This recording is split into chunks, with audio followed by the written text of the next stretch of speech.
నమస్కారం స్నేహితులారా. మన చుట్టూ ఎన్నో అద్భుతమైన అవకాశాలు దాగి ఉంటాయి కదా, కాని వాటిని మనం ఎలా చూడగలం? రండి, ఈరోజు ఆ రహస్యాలను కనుక్కోవడానికి ఒక సరదా ప్రయాణం చేద్దాం. కొన్నిసార్లు మనకు అనిపిస్తుంది గదా, అరే కనిపెట్టడానికి ఇంకేమీ లేదు, గొప్ప ఐడియాలన్నీ అయిపోయాయి అని. ఇది చాలా కామన్ ఫీలింగ్ అండి. ఇదెలా ఉంటుందంటే, మనం ఒక బస్సు దగ్గరకు వెళ్తాం, అది నిండుగా కనిపిస్తుంది. అబ్బో, ఇందులో ఇంక సీట్లే లేవు అనుకుంటాం. కాని కొంచెం ఓపికగా లోపలికి వెళ్లి చూస్తే ఎక్కడో ఒక మూల మనకోసం ఒక సీటు ఖాళీగా ఉంటుంది. అలాగనమాట. సో మన ముందిప్పుడు 2 దారులున్నాయి. ఒకటి పాత దారి, అయ్యో అన్నీ అయిపోయాయి అని నిరాశపడటం. రెండోది కొత్త దారి, వావ్ ఇంకా కనిపెట్టడానికి ఎంతుందో అని ఎగ్జైట్ అవటం. మనం ఏ దారిలో వెళ్దాం? అసలు ఈ రహస్యమంటే ఏంటి?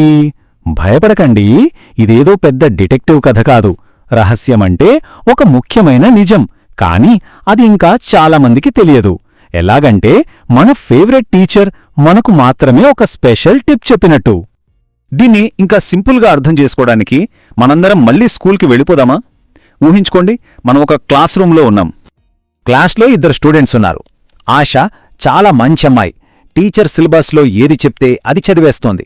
కాని రాహులున్నాడే, తను కొంచెం క్యూరియస్. వాడడుగుతాడు, అసలు ఇలాగే ఎందుకు చదవాలి, ఇంకా ఈజీగా చదివే పద్ధతి లేదా అని. చూసారా, మనం ఎప్పుడైనా పెద్ద క్యూలో నిలబడినప్పుడు అసలు ఈ క్యూ ఎందుకింత పెద్దగా ఉందని ఆలోచించడం లాంటిదనమాట. చూసారా, ఈ చిన్న కథలో ఎంత పెద్ద పాఠం ఉందో? మనలో ఉండే ఆ చిన్న ఆసక్తి, ఆ ఎందుకు అనే ప్రశ్నే పెద్ద పెద్ద మార్పులకు దారితీస్తుంది. సరే, స్కూల్ బెల్ కొట్టేశారు. ఇప్పుడు మనం ఆఫీస్కి వెళ్దాము. ఇదే ఐడియా మన జాబ్లో ఎలా హెల్ప్ అవుతుందో చూద్దామా? ఇక్కడ కూడా 2 ఉన్నారు. మనోజ్ రోజూ తన పని తాను చేసుకుని టైం అవగానే బ్యాగ్ సర్దుకుని ఇంటికెళ్ళిపోతాడు. కాని అరవింద్, తను కొంచెం డిఫరెంట్. అందరూ అది ఎప్పుడూ ఇంతేలే అని వదిలేసిన ఒక చిన్న సమస్యను చూస్తాడు, దాన్ని ఎలా సాల్వ్ చేయాలో ఆలోచిస్తాడు. ఆ చిన్న ఆలోచనే అతనికి పెద్ద గ్రోత్ ఇస్తుంది. సో ఇక్కడ నీతి ఏంటంటే, కొన్నిసార్లు ప్రమోషన్లు మన చుట్టూ ఉన్న చిన్న చిన్న సమస్యల్లోనే దాక్కునుంటాయి. వాటిని పట్టుకున్న వాళ్లే పైకి వెళ్తారు. 358 సంవత్సరాలు. అబ్బా, ఊహించుకోండి, ఒక లెక్కని సాల్వ్ చేయడానికే అన్ని సంవత్సరాలు పట్టింది. ఆ కథేంటో ఇప్పుడు చూద్దాం. 100 సంవత్సరాలుగా ప్రపంచంలోనే గ్రేటెస్ట్ మ్యాథమెటిషియన్స్ అందరూ ట్రై చేసి, ఛా ఇది అసాధ్యం, మన వల్ల కాదు అని చేతులెత్తేశారు. కాని అప్పుడొచ్చాడు మన హీరో ఆండ్రూ వైల్స్. అందరూ ఇంపాసిబుల్ అంటే అతను మాత్రం లేదు, ఇది ఇంపాసిబుల్ కాదు, జస్ట్ కొంచెం కష్టం అంతే అని నమ్మాడు. ఆ ఒక్క చిన్న నమ్మకం అదే అంతా మార్చేసింది.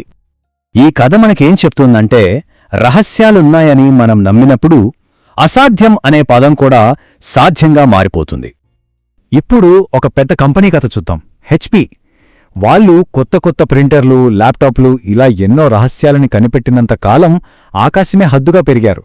కాని ఎప్పుడైతే వాళ్ళు ఆ వెతకడం ఆపేశారో వాళ్ళ ఎదుగుదల కూడా ఆగిపోయింది. చూసారా, కొన్నిసార్లు పెద్ద పెద్ద కంపెనీలు కూడా ఈ సింపుల్ విషయాన్ని మర్చిపోతాయి. కొత్త రహస్యాల కోసం వెతకడం ఆపేస్తే గ్రోత్ కూడా ఆగిపోతుంది. సింపుల్.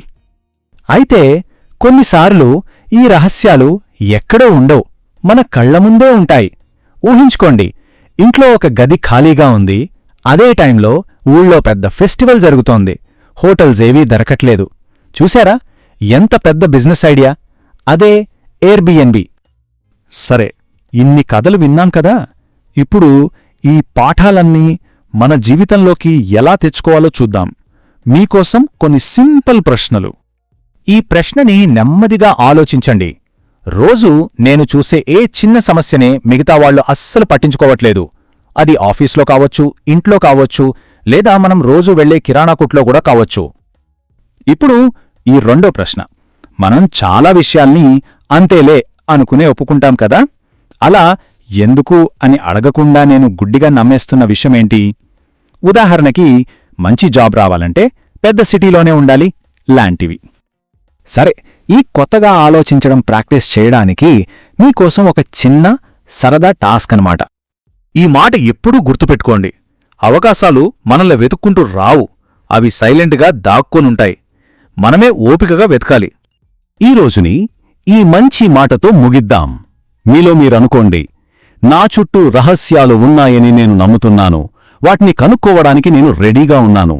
గుర్తుంచుకోండి ఫ్రెండ్స్, రోజూ చిన్నగా నేర్చుకుంటే ఏదో ఒక రోజు పెద్ద విజయం మనదే.